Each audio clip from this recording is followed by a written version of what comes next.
Alright, so we're going to do hip abduction on the fixed machine. You want these in as close as they can get, so bring your knees in nice and close. Knees are touching the pads. Nice flat back onto the bench. We're not arching our back, keeping it flat the whole time. Hands on either side. And then we're pushing out with our hips and our knees against the pads and controlling on the way out.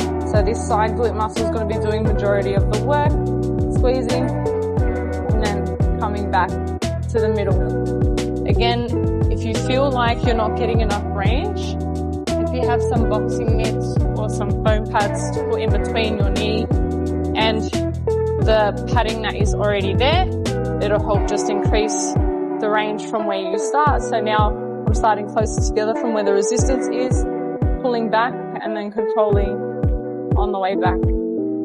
So out, getting more range from the start and coming back to the middle.